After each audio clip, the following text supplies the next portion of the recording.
নমস্কার বন্ধুরা, পিনাকির কিচেনে আপনাদের সবাইকে অনেক অনেক স্বাগত জানাই। আজ আমি জিভে জল আনার মতো টক ঝাল মিষ্টি জলপাই আচারের রেসিপি আপনাদের সাথে শেয়ার করতে চলেছি। একদম সহজ পদ্ধতিতে কম সময়ে এই আচারটা তৈরি করে দেখাবো। আর রোদে দেওয়ার ঝামেলা ছাড়াই এই আচারটা অনেক দিন ধরে আপনারা সংরক্ষণ করে রাখতে পারবেন। আশা করছি আজকের আচারের রেসিপিটা আপনাদের কাছে খুবই ভালো লাগবে। তো ভিডিওটা আপনারা শুরু থেকে শেষ পর্যন্ত দেখতে থাকুন। তো চলুন দেখে নেওয়া যাক। জলপাই আচার বানানোর জন্য আমি এখানে প্রায় 500 গ্রামের মতো জলপাই নিয়েছি। আচার বানানোর জন্য অবশ্যই ভালো দেখে জলপাই নেওয়ার চেষ্টা করবেন। দেখবেন জলপাইয়ের মধ্যে যাতে কোনো রকম পোকা না থাকে। আর জলপাইটা নরম হলে কিন্তু হবে না, একটু শক্ত দেখেই নিতে হবে। এবারে দেখুন জলপাইয়ের মধ্যে যে শক্ত ডাঁটির মতো অংশটা রয়েছে সেটাকে আমাদের বাদ দিতে হবে। এটাকে কিন্তু রাখা যাবে না। দেখুন সবগুলো জলপাই থেকে শক্ত অংশটা তুলে নিয়েছি। এবারে এগুলো জল দিয়ে ভালো করে পরিষ্কার করে নিতে হবে। ভালো করে কষলে কষলে পরিষ্কার করে নিচ্ছি যাতে কোনো রকম নোংরা এর মধ্যে না থাকে। জলপাইগুলো পরিষ্কার করে নিয়েছি। জলপাই আচার বানানোর জন্য প্রথমে আমাদের জলপাইগুলো হালকা সেদ্ধ করে নিতে হবে। এর জন্য আগে থেকে জল বসিয়ে দিয়েছি। জলটা ফুটতে শুরু করে দিয়েছে। এবার এর মধ্যে সবগুলো জলপাই দিয়ে দিলাম। হালকা লবণ দিয়ে নাড়াচাড়া করে নিচ্ছি। এবারে ঢাকা দিয়ে মোটামুটি 1 থেকে 1.5 মিনিট সেদ্ধ করে নেব। সেদ্ধ হয়ে গেলে ঢাকনাটা তুলে নিচ্ছি।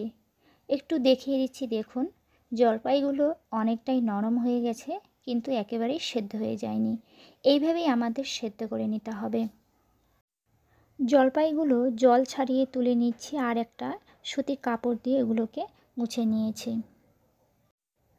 এবারে প্রত্যেকটা জলপাই একটা ছুরির সাহায্যে এভাবে লম্বা লম্বা করে কেটে নিচ্ছি। এতে করে মশলাগুলো খুব ভালো করে জলপাইয়ের মধ্যে ঢুকে যাবে আর আচারটাও খেতে খুবই ভালো লাগবে। তো প্রত্যেকটা জলপাই কাটা হয়ে গেছে দেখুন। এতে দিয়ে দিচ্ছি স্বাদ অনুযায়ী লবণ, পরিমাণ মতো হলুদ গুঁড়ো আর দিয়ে দিচ্ছি সামান্য সর্ষের তেল। লবণ, হলুদ আর সর্ষের তেল খুব ভালো করে জলপাইয়ের সাথে মেখে নিচ্ছি। মেখে নেওয়ার পর আপনারা জলপাইগুলোকে হালকা রোদে অর্থাৎ আধ ঘন্টা রোদে শুকিয়েও আচারটা বানিয়ে নিতে পারেন কিংবা রোদে না শুকিয়েও বানাতে পারেন। আমি এখানে আজকে জলপাইগুলোকে রোদে না শুকিয়ে আচারটা বানিয়ে দেখাবো। তো মাখা হয়ে গেলে আমি জলপাইগুলোকে একটু সাইডে রেখে দিচ্ছি। আচারটা বানানোর জন্য প্রথমেই আগে আমাদের আচারের মশলাটা বানাতে হবে। মশলা বানানোর জন্য প্রথমে কড়াইতে শুকনো লঙ্কা দিয়ে দিলাম। কিছুটা সময় নাড়াচাড়া করে একে একে বাকি মশলাগুলো দিয়ে দেব। দিয়ে দিচ্ছি 1 টিস্পুনের মতো গোটা জিরে, 1 টিস্পুনের মতো গোটা ধনে, 1 টিস্পুনের মতো মৌরি, 1 টিস্পুনের মতো মেথি, হাফ টিস্পুনের মতো গোটা গোলমরিচ। এবারে সমস্ত গোটা মশলাগুলো শুকনো খোলায় ভেজে নেব। আর মশলাগুলো ভাজার সময় গ্যাসের আঁচটাকে অবশ্যই লোতে রাখতে হবে। আর সামান্য লবণ দিয়ে মশলাগুলো আমি ভাজছি।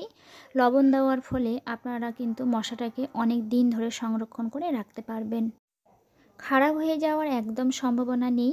এইভাবে আচারের মশলা বানিয়ে রেখেও আপনারা যখন খুশি আচার বানিয়ে নিতে পারেন। তো মশলাগুলো ভাজা হয়ে গেছে। এবারে এটাকে ঠান্ডা করে একটা মিক্সিং জারে গুঁড়ো মশলা বানিয়ে নেব। মশলাগুলো বেশি গুঁড়ো করা যাবে না, আধ ভাঙা গুঁড়ো অবস্থায় মশলাটা আমাদের বানিয়ে নিতে হবে। দেখুন বন্ধুরা, এরকম আধ ভাঙা বা দানাদারভাবে মশলাটা বানিয়ে নেব।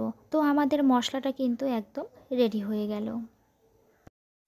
এবারে আমি আচারটা আপনাদের বানিয়ে দেখাবো।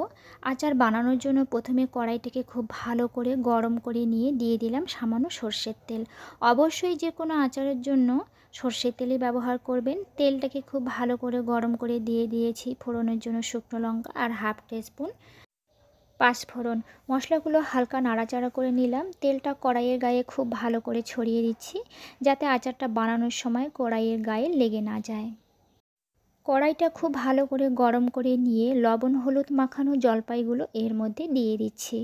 এই সময় গ্যাসের আঁচটাকে লোতেই রাখতে হবে। খুব ভালো করে নাড়াচাড়া করে জলপাইটা কিন্তু আমাদের ভেজে নিতে হবে। যত ভালো করে জলপাইগুলো ভাজা হবে আচারটা কিন্তু ততটাই খেতে ভালো লাগবে আর অনেক দিন ধরে ভালো থাকবে। এবারে এতে আবারও সামান্য লবণ দিয়ে দিলাম। এর আগে আমি লবণ ব্যবহার করেছি, তাই সেই বুঝেই আমি লবণটা এখানে দিলাম। লবণটাকে আবারও একটু জলপাইয়ের সঙ্গে খুব ভালো করে মিশিয়ে নিয়ে মোটামুটি 2 থেকে 3 মিনিট জলপাইগুলো ভেজে নিচ্ছে। জলপাইগুলো ভাজা হয়ে গেলে এবারে মিষ্টির জন্য আমি গুড়টা দিয়ে দিলাম। আপনারা গুড়ের পরিবর্তে চিনি দিয়েও কিন্তু আচারটা বানিয়ে নিতে পারেন। আপনারা যদি বেশি মিষ্টি খেতে চান তাহলে গুড়টা বেশি দিতে পারেন, আবার কম খেতে চাইলে মিষ্টির পরিমাণটা কম দিতে পারেন। তাতে কোনো অসুবিধে নেই। গুড়টা দেওয়ার পর খুব ভালো করে জলপাইয়ের সাথে আমাদের মিশিয়ে নিতে হবে, আর গ্যাসের আঁচ কিন্তু লোতেই থাকবে। দেখুন বন্ধুরা, গুড়টা কিন্তু খুব ভালোভাবে গলে গেছে আর জলপাইয়ের গায়ে কিন্তু লেগে আছে দেখুন। এই পর্বে এবারে আচারের যে ভাজা মশলাটা আমি বানিয়ে রেখেছিলাম সেটা এর মধ্যে দিয়ে দিচ্ছি। আমি এখানে 3 থেকে 4 চামচের মতো মশলাটা দিচ্ছি। এবারে মশলার সাথে জলপাইগুলো আরও ভালো করে মিশিয়ে নিচ্ছি। মশলা দেওয়ার পর আচারটা কিন্তু বেশিক্ষণ আর রান্না করার প্রয়োজন হয় না। বেশিক্ষণ রাখলে মশলার যে ফ্লেভারটা সেটা নষ্ট হয়ে যাবে, আর আচারটাও কিন্তু খেতে খুব একটা ভালো লাগবে না। মোটামুটি 1 মিনিট রান্না করলেই হবে। আচারটা ভালো রাখার জন্য কিংবা অনেক দিন ধরে সংরক্ষণ করে রাখার জন্য আমি এখানে সামান্য পাতিলেবুর রস ব্যবহার করছি। আপনারা যদি চান ভিনিগার ব্যবহার করতে পারেন। আচারটা আবারও একটু নাড়াচাড়া করে নিচ্ছি। দেখুন বন্ধুরা, আচারটা কিন্তু এখানে রেডি হয়ে গেল। দেখুন, আচারটা দেখতে যতটা লোভনীয় হয়েছে, খেতে কিন্তু ততটাই টেস্টি হয়েছে। এবার এটাকে ঠান্ডা করে আমি পরিবেশন করে নিচ্ছি।